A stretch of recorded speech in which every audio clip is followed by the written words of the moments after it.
سلطان محمود غزنوی کا ایک محبوب مشیر تھا ایاز، اور بادشاہ اس سے بہت سارا پیار کرتا تھا، بہت محبت کرتا تھا۔ باقی جو وزیر تھے، مشیر تھے، آیان سلطنت تھے، وہ حسد کرتے تھے کہ اس میں کون سی خوبی دیکھ لی بادشاہ نے کہ اس سے خاص طور پہ پیار کرتا ہے۔ تو گاہے گاہے ان کا حسد ان کی باتوں سے، ان کے رویوں سے، ان کے طرز زندگی سے اور ان کے عمل سے ظاہر ہوتا رہتا، اور بادشاہ اس کا ملاحظہ کرتا۔ اور کبھی کبھی جو ایاز ہے اس کی خوبیاں اور اس کے جو کمالات ہیں اس کو عیاں کرتا تاکہ ان کو پتہ چل جائے کہ یہ وہ خاص وصف ہے اس کے اندر جس کی وجہ سے میں اسے خاص محبت کا مقام دیتا ہوں۔ ایک دن بادشاہ نے بڑے دربار میں اپنی مٹھی میں موتی لیے اور قیمتی موتی تالاب میں پھینک دیے، اور جتنے بھی وزیر تھے سب کو باری باری کہا کہ ان موتیوں کو نکال کے لاؤ اور دیکھو کہ تمہارا لباس نہیں بھیگنا چاہیے، تمہارے بدن پر پانی تک نہیں لگنا چاہیے۔ تو انہوں نے کہا کہ یہ کیسے ہوگا کہ تالاب کی تہہ سے موتی نکال کے لائیں اور کپڑے بھی بھیگے نہ ہوں، گیلے نہ ہوں، اور بدن بھی گیلا نہ ہو اور بدن بھیگے بھی نہ، تو یہ کیسے ہو سکتا ہے؟ پھر دوسرے کہا، اس نے بھی معذرت کی کہ یہ کیسے ہو سکتا ہے، شرط ہی آپ نے ایسے رکھ دی کہ موتی تہہ سے نکال کے لانے اور بدن بھی بھیگنے نہ پائے، لباس بھی گیلا نہ ہو، تو یہ کیسے ہو سکتا ہے؟ تیسرے کو، چوتھے کو، پانچویں کو، سب کو کہا، سب نے یہ کہا کہ یہ ممکن نہیں ہے۔ ایاز کو بلایا، کہا یہ موتی نکال کے لاؤ اور سنو تمہارا بدن بھی نہیں بھیگنا چاہیے، تمہارا لباس بھی گیلا نہیں ہونا چاہیے۔ اس نے فوراً چھلانگ لگائی، موتی نکالے، بادشاہ کے سامنے پیش کر دیے۔ بدن نچڑ رہا ہے اور لباس سے پانی کے قطرے ٹپک رہے ہیں۔ بادشاہ نے بڑے غصے سے کہا، ایاز میں نے کہا تھا موتی نکالو اور بدن بھی گیلا نہیں ہونا چاہیے، کپڑے بھی نہیں بھیگنے چاہیے، اور تمہارا لباس بھی بھیگ گیا، تمہارا بدن بھی جو ہے وہ پانی سے تر بتر ہو گیا۔ تو ایاز نے کہا، بادشاہ سلامت، آپ نے دو حکم دیے تھے، ایک کہ موتی نکال کے لانا ہے، دوسرا حکم یہ تھا کہ کپڑے نہیں بھیگنے چاہیے۔ میں موتی لا کے پیش کر دیے ہیں، باقی جو کپڑے اور بدن بھیگ گیا ہے اس کی میں معافی چاہتا ہوں۔ کہا یہ خوبی ہے اس کے اندر۔ تو انسان کو نیکی کرنے کا حکم دیا گیا اور نفس رکھا گیا، اندر خواہشات رکھی گئیں، آرزوئیں رکھی گئیں۔ تو نفس لوامہ وہ ہے کہ جو نیکی کے موتی تو نکال لیتا ہے، اور اگر اس دوران اس سے کوئی بدی ہو جاتی ہے تو ہاتھ جوڑ کے کھڑا ہو جاتا ہے، مالک جو گناہ ہو گیا اس کی میں معافی چاہتا ہوں۔ تو اللہ کہتا ہے مجھے اس نفس لوامہ پہ پیار آتا ہے جو گناہ کرنے کے بعد میرے حضور شرمندگی کا اظہار کرتا ہے۔ وہ کہتے ہیں کوئی بندہ صبح فجر کے وقت اٹھنے لگا نا تو کبھی بھی اس کی نماز قضا نہیں ہوئی تھی، شیطان نے آ کے اس کے اوپر تھپکیاں دینے شروع کر دیں اور اس کو سلا دیا حتیٰ کہ نماز کا وقت گزر گیا۔ ادھر سورج طلوع ہو گیا تو شیطان کا کام مکمل ہو گیا، وہ اٹھا تو دیکھا سورج چڑھ گیا ہے، تو اس نے جلدی جلدی وضو کیا، مصلی بچھایا، قضا نماز پڑھی اور بار بار روئے اور اللہ سے معافی مانگے کہ میرے مالک میری نماز چلی گئی، میں نے جیسے بھی قضا پڑھ لی تو قبول کر لے۔ تو اس قدر اس نے الہاؤ زاری کی، اس قدر درد سے رویا اس نماز کے قضا ہونے پر کہ اللہ کو اس بندے پہ اتنا رحم آیا، کہا کہ اس کے نامہ اعمال کے اندر کئی نمازیں لکھ دو۔ اس کا یہ درد، نماز کے چھوٹنے پہ اس کی یہ کیفیت۔ تو اگلا دن ہوا تو ابھی اذان ہی ہوئی تھی کہ شیطان آ گیا اور اس کو کہنے لگا جلدی جلدی اٹھ اور نماز پڑھ لے۔ تو بات یہ ہے کہ جو گناہ کرنے کے بعد ملامت پیدا ہوتی ہے وہ ملامت اللہ کو پسند ہے۔ نیکی کرنے کے بعد اگر عجب پیدا ہو جائے، تکبر پیدا ہو جائے، ریا پیدا ہو جائے، تو اس نیکی سے وہ گناہ اچھا ہوا کہ جس کے بعد ملامت پیدا ہو جائے، جس کے بعد شرمندگی پیدا ہو جائے اور انسان توبہ کی طرف چلا جائے اور اللہ کے حضور حاضر ہو جائے۔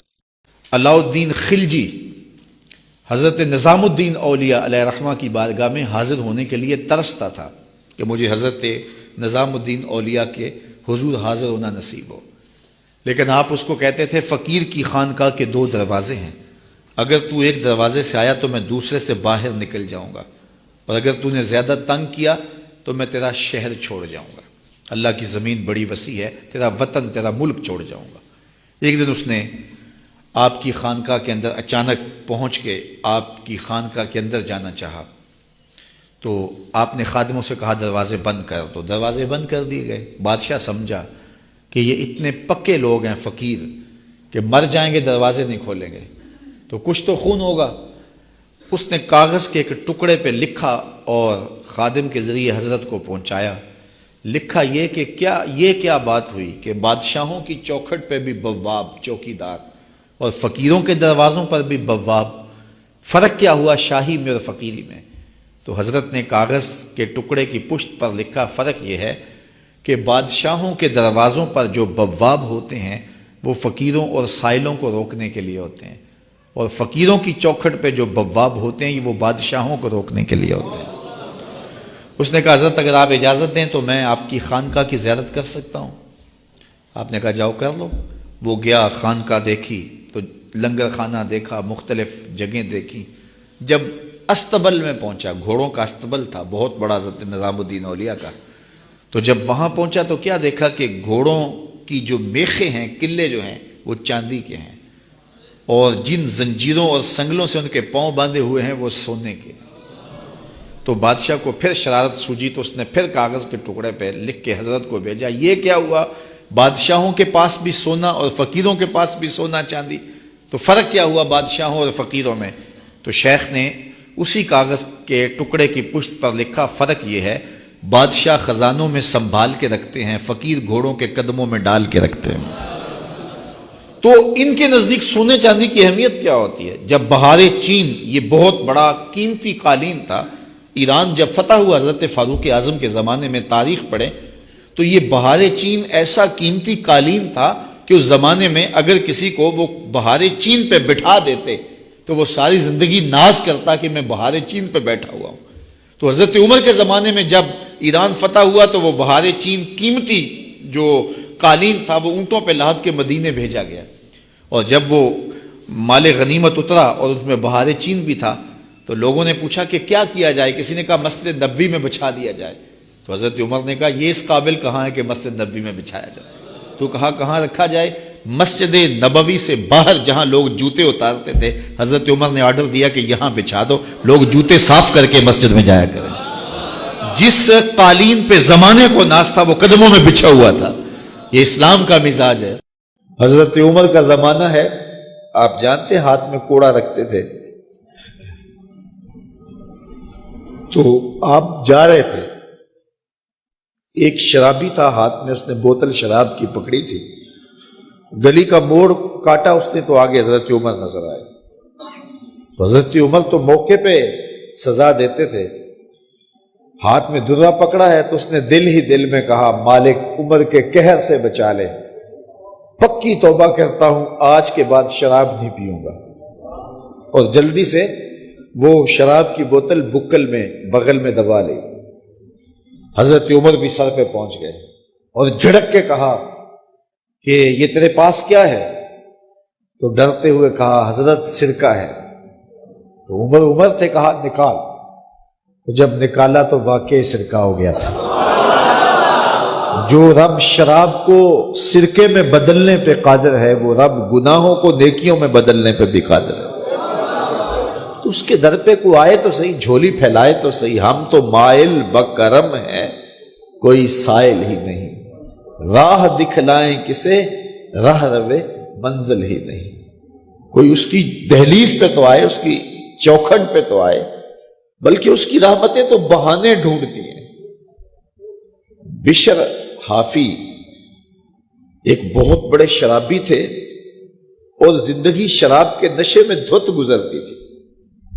ایک دن گلی سے گزر رہے تھے، کاغذ کا ایک ٹکڑا دیکھا، اس پہ رب کا نام لکھا تھا۔ یار بندہ گناہ گار ہو بے ادب نہ ہو، گناہ گار ہو بے ادب نہ ہو۔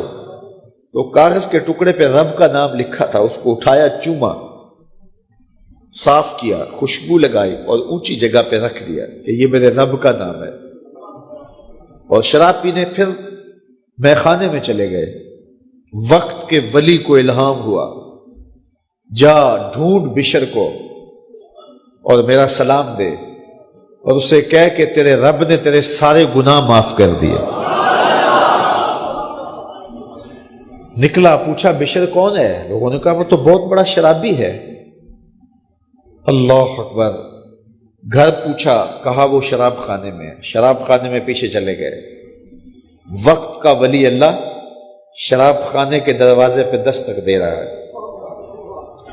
اندر سے آواز آئی، کون؟ نام بتایا، کہا میں بشر کو ملنا چاہتا ہوں۔ کہا وہ تو نشے میں دھت پڑا ہے۔ ساقی میخانہ نے کہا کہ وہ تو نشے میں دھت پڑا ہے، کہا اسے ملنے آیا ہوں۔ تو اس نے جا کے کہا کہ باہر تیرا کوئی مہمان ہے۔ تو بشر نشے میں ہی ڈولتا ہوا ننگے پاؤں دروازے پہ آیا۔ اللہ کا ولی کھڑا تھا۔ کہا کہ تیرے رب نے تجھے سلام بھیجا ہے، تو نے اس کے نام کی قدر کی تھی اور اس نے تیرے سارے گناہ معاف کر دیے۔ بشر حافظ ننگے پاؤں تھے، اس وقت نشے میں تھے۔ نشہ شراب کا تھا، لیکن رب کا سلام آیا تو یہ نشہ اس سے بھی اوپر تھا۔ جھوم اٹھے اور کہا کہ میں اب رب کا سلام آیا ہے تو اب میں ننگے پاؤں تھا، اب ساری زندگی میں جوتا نہیں پہنوں گا۔ عربی میں حافی ننگے پاؤں والے کو کہتے ہیں، تو بشر حافی کو بشر حافی اس لیے کہتے ہیں کہ وہ ساری زندگی پھر برہ نہ پا رہے، انہوں نے کبھی بھی جوتا نہیں پہنا تھا، زندگی بدل گئی لیکن پاؤں میں جوتے نہیں پہنتے تھے کہ میرے رب کا سندیسہ جب میرے نام آیا تھا، میری جب تقدیر بدلی تھی، میرے رب نے جب مجھے محبت نامہ بھیجا تھا، مجھے سلام بھیجا تھا، پیغام بھیجا تھا، تو میرے پاؤں میں جوتا نہیں تھا۔ تو بشر حافظ جوتا نہیں پہنتے تھے، تو رب نے کرم یہ کیا کہ بشر حافظ نے گھر سے مسجد میں جانے کے لیے جو راستہ اختیار کرنا ہوتا تھا، اس راستے پر جانور گوبر نہیں کیا کرتے تھے، جانور لیت نہیں کیا کرتے تھے۔ یہ بشر حافظ کی گزرگاہ ہے۔ ایک دن ایک شخص آیا تو جس راستے سے بشر حافظ گزرتے تھے تو وہاں کسی جانور کا گوبر پڑا ہوا تھا، تو اس نے بلند آواز سے کہا، ایھا الناس، لوگوں سن لو، بشر حافظ انتقال کر گئے۔ لوگوں نے کہا تمہیں کس نے بتایا ہے؟ کہا یہ گوبر پڑا ہوا ہے، اس کا مطلب ہے کہ آج بشر حافظ گلی سے نہیں گزریں گے۔ تو جب پتہ کیا گیا تو حضرت بشر حافظ کا واقعہ انتقال ہو گیا۔ کوئی سچی توبہ کرے تو صحیح، کوئی اس کی دہلیز تو آئے تو صحیح۔ ہم تو مائل بکرم ہیں، کوئی سائل ہی نہیں، راہ دکھلائیں کسے رہ روے منزل ہی نہیں۔ کوئی جھولی تو پھیلائے، وہ تو کریم ہے، اس کی تو رحمتیں آواز دے رہی ہیں، یا ایھا الانسان ما غرک بربک الکریم، او بھاگے ہوئے انسان، آجا پلٹ کے، تیرا رب بڑا کریم ہے۔